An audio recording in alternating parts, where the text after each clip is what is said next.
All right, let's dive in. Today, we're heading to Dolly Sods Wilderness in West Virginia.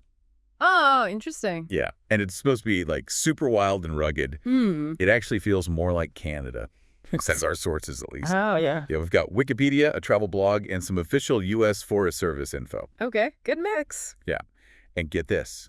Stunted trees clinging to rocks, wide open heath barrens, Heath Barrens. and sphagnum bogs. So not your typical West Virginia scenery then? Nope, not at all. So we've got to figure out, how did a place like this end up in West Virginia? Yeah, how did a place like that end up in West Virginia? That's a good question. Right, so much to unpack. Yeah, tons. Okay, so first things first. Okay. The name itself, Dolly Sods. It just sounds, I don't know, peculiar. It really does. And it actually has a really cool story behind it. Dolly comes from a German immigrant named Johann Dolly. Okay. And Dolly eventually got anglicized to Dolly. Huh. Yeah, and he was actually a Hessian soldier.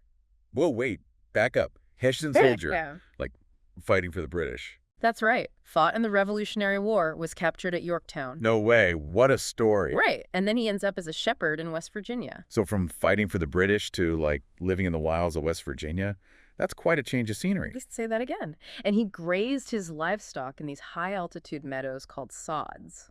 And, well, you can see where this is going. Dolly Sods, Yeah. I get it. But wow, I never realized how much history is packed into a name. It's amazing, right? And it hints at bigger historical patterns, too. Think about it. Hessian soldiers were often German mercenaries fighting for the British. Johann's journey from soldier to settler really highlights these complex waves of immigration that shaped early America. Okay, so I'm starting to get a feel for the name. Hmm. But how did this place transform into what we see today? The sources mentioned, like world-renowned forests with huge trees. It's hard to imagine now, right? Yeah. Picture towering spruce, hemlock, black cherry trees. Some of them were like 12 feet in diameter. Seriously. Yeah, this wasn't just any forest. It was world-renowned. And then I'm guessing the logging industry happened. Bingo. Late 19th and early 20th centuries, the demand for timber just exploded. Yeah. And they clear-cut, like, everything. Progress. But at what cost, right? Exactly. Yeah. There was even this boom town, Laneville, that sprung up around this massive sawmill. It sounds kind of like a gold rush, but for timber. Very much a boom and bust situation. And like those gold rushes, there were some serious environmental consequences. Okay, so the trees are gone. What happens next? Well, the ecosystem was super vulnerable, and then fires happened. I mean, they raged through the region. Oh, wow. Yeah, sparked by all that dry undergrowth and even locomotive engines. It's kind of ironic, right? Wildfires seem like natural disasters, but this shows how human activity can fuel them, even unintentionally. 100%. And these fires, combined with the harsh climate at that altitude, that's what created the unique, almost barren landscape we see today. So like this chain reaction. Exactly. Logging leads to fires, and then the fires combined with the climate will totally transform the landscape. Right. And it wasn't just the trees that were affected. The soil itself was changed. So it impacted what could grow back. So even the foundation for that lush forest was gone. Basically. So what happened? Did nature just give up? Not at all. Nature's resilient, but it adapts. So in Dolly Sods, this whole combination of fires and logging and the climate, well, it created an environment where only certain species could thrive. So that's why we see those stunted trees clinging to rocks. Yeah, exactly. It's not just damage, it's adaptation. Wow. So we've got logging and fires, both shaping the landscape. But didn't the military use Dolly Sods too? For training? They did. During World War II, the U.S. Army used it for artillery and mortar practice. Seriously? Yeah. It's wild to think about, right? This peaceful wilderness turned into a battlefield. I know, but I'm guessing that wasn't without its own consequences. You're right. There are actually still remnants of that military activity. Oh, no. Like what? Like unexploded ordnance. You're kidding. Nope. Wikipedia even mentioned this hiker, Wally Dean. And he was injured by a leftover mortar shell in 1951. Oh, wow. That's scary. It makes you realize that even in a place like Dolly Sods, the echoes of the past can be dangerous. Absolutely. Yeah.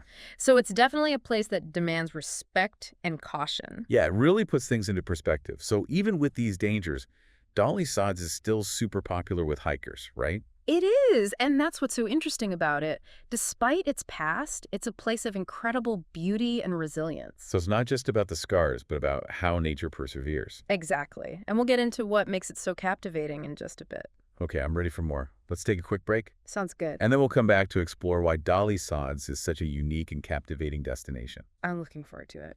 So we've been talking about, like, all the ways Dolly Sods has been shaped by, humans. Right. But this travel blog we have, it talks about all these amazing landscapes. Oh, Yeah. Wide open meadows, those heath barrens we mentioned, Mhm. pockets of dense forest, streams. It really is a mix, isn't it? Yeah. Like a highlight reel of ecosystems. And you get to experience that diversity, like, as you hike. Oh, really? Yeah, you could be crossing this windswept meadow 1 minute, Okay. and then, like, the next minute you're ducking under rhododendron branches. Wow. It's really something. That's so cool. And it seems like a big part of what draws hikers to Dolly Sods is that feeling of really being in the wilderness. Oh, for sure. Like the blog mentions, no official trail markers. Right. So you got to rely on, like, your map reading skills and maybe a little bit of intuition. Yeah, definitely. It's not a place for a casual stroll. No kidding. Dolly Sods really demands a certain level of self-sufficiency Okay, and a lot of respect for the environment. that makes sense. So not exactly a walk in the park. Nope. It's a true wilderness experience, which, I mean, those are becoming more and more rare these days. I know. Okay, but let's talk about wildlife for a second. Okay. What are the chances of spotting a bear out there? Oh, pretty good, actually. Really? Black bears are frequent residents. You might even see a bobcat if you're lucky. Or unlucky, depending on how you feel about bobcats. Right.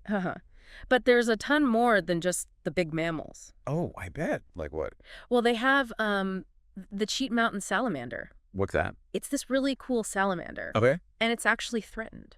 Oh, wow. So it seems like every corner of Dolly Sods holds a surprise. Pretty much. Okay. Well, say a listener, it's like dying to experience Dolly Sods. Yeah. What resources should they use to plan a trip? Well, the Monongahela National Forest website is a great place to start. Okay. They have info on trails, permits, safety tips, all that good stuff. Nice. So definitely a good starting point. For sure. And of course, leave no trace, right? Super important. Always. But before we, like, plan a whole trip, I want to talk about the sods themselves. Okay, yeah. So Wikipedia says they're, like, these high elevation meadows. Right, almost like grassy balds. Yeah. And they were formed by, well, a bunch of things. Yeah, extreme weather, the fires we talked about. Oh, and I remember you mentioned Johann Dolly grazing his livestock there. Right. And well, all that overgrazing actually prevented trees from, like, taking hold. Interesting. So it contributed to those wide open meadows and the heath barrens. It's amazing how, like, even seemingly small actions can have a big impact on the landscape, Absolutely. Okay, so next up, sphagnum bogs. Oh, yeah, those are cool. They sound incredible. They are. The travel blog describes them as, like, pockets of primeval wilderness. Really? Yeah, full of moss, sundews, carnivorous plants, even orchids. Whoa, orchids. I know, right? It's hard to imagine all this delicate beauty existing in, like, such a rugged environment. That's the thing about Dolly Sods, isn't it? It's all about the contrasts. It is. And these bogs, they're like little windows into, like, a totally different world. Interesting. Almost like ecosystems you'd find much farther north. Wow, that's wild. Right. And their presence actually tells us something about the ecology of Dolly Sods. Okay, how so? Well, sphagnum moss, it thrives in acidic, waterlogged conditions. Okay. And those conditions are created by specific geological formations and, well, all that rain Dolly Sods gets. So they're not just random pockets of, like, weirdness. Nope. They're Yeah. telling us about the geology and the water. Exactly. That's fascinating. Makes you wonder what else we could learn just by, like, observing the landscape. Absolutely. It's all about, like, knowing what to look for. I know. And it kind of brings us back to those contrasts we were talking about. Right. You've got this harsh climate Mm-hmm. and these ecosystems that seem more Canadian than Appalachian. Yeah. And yet it's all right there in West Virginia.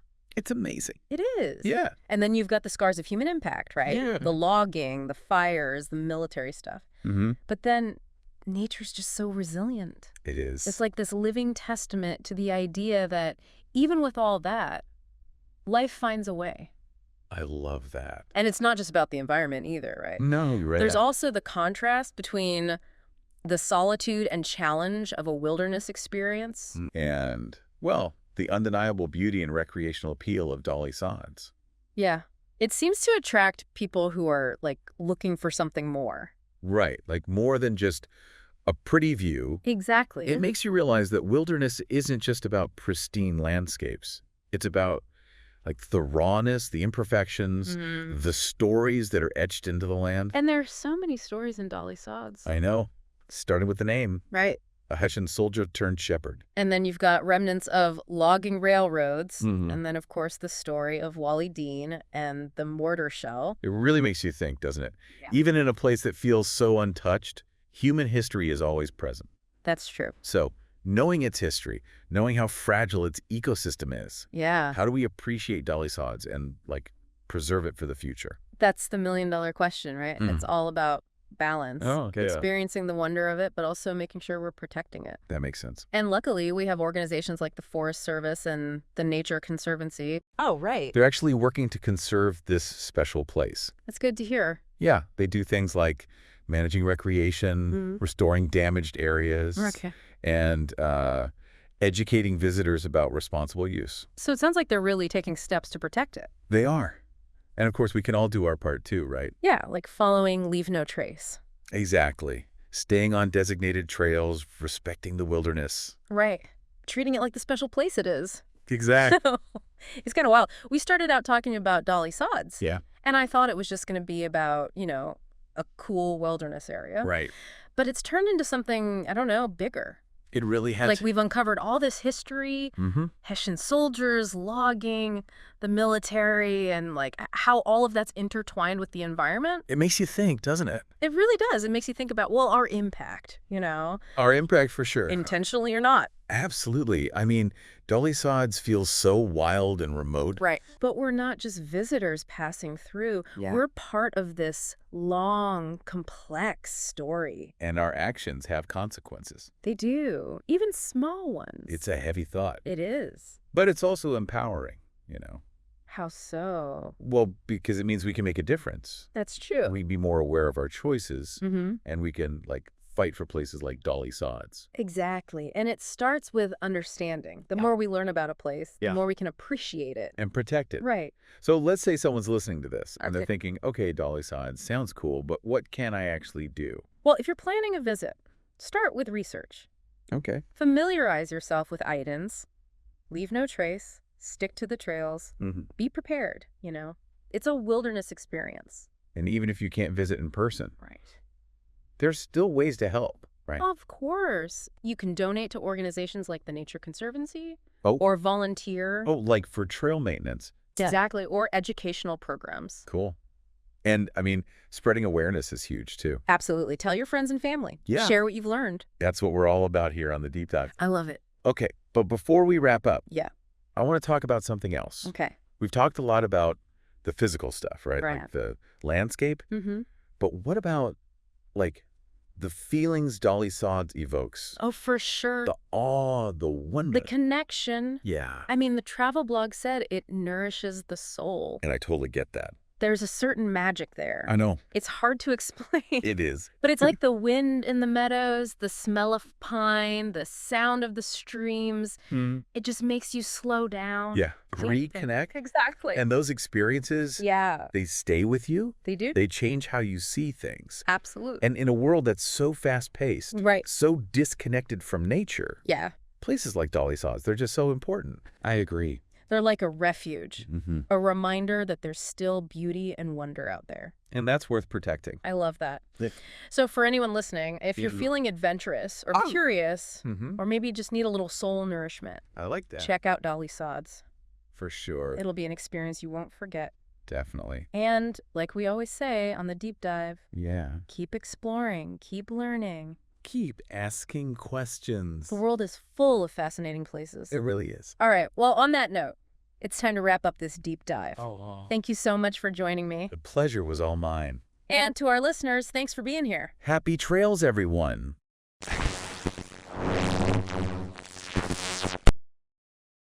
Thanks for listening to today's podcast. The West Virginia Media Lab is all about celebrating our state and its people, businesses, stories, news, and folklore. If you love West Virginia like we do, be sure to comment below, then subscribe, like, and hit the notification bell to stay connected. Until next time, stay wild, wonderful, West Virginia.